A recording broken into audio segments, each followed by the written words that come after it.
Arnold Slaber a trouvé un nouveau terrain de chasse pour ses faucons.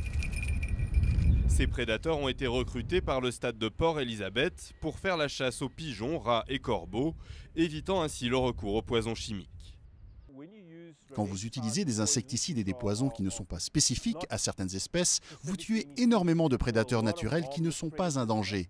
Et jusqu'à présent, personne n'avait prêté attention à ces espèces locales qui ne représentent pas de problème.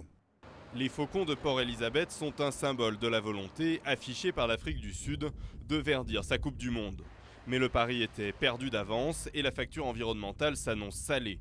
9 fois plus d'émissions de CO2 que lors du précédent mondial en Allemagne, 2 fois plus que pour les Jeux Olympiques de Pékin. La faute avant tout au transport, vol long courrier pour acheminer tous les visiteurs étrangers jusqu'à la pointe du continent africain et vol intérieur pour relier entre les différents stades, très éloignés les uns des autres. Nous savons que ceux qui veulent venir en Afrique du Sud doivent prendre l'avion sur une longue distance et que cela a un impact sur les émissions de gaz à effet de serre. Donc nous avons toujours eu en tête cette idée, comment réduire l'impact des émissions dans notre pays. Des milliers d'arbres plantés à Johannesburg, au Cap et à Durban, récupération des eaux de pluie pour arroser la pelouse de Soccer City ou remplir les chasses d'eau. Les villes hôtes ont chacune lancé leurs propres projets environnementaux. Mais pour Greenpeace, c'est la FIFA qui aurait dû prendre les choses en main. La FIFA, en tant qu'organisation, ne met pas l'accent sur les aspects environnementaux dans les pays hôtes.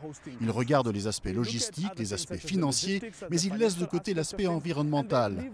Nous disons à la FIFA que la prochaine Coupe du Monde en 2014, il faudra que les questions d'environnement soient intégrées dans les obligations faites aux pays hôtes pour que la Coupe du Monde soit le plus verte possible.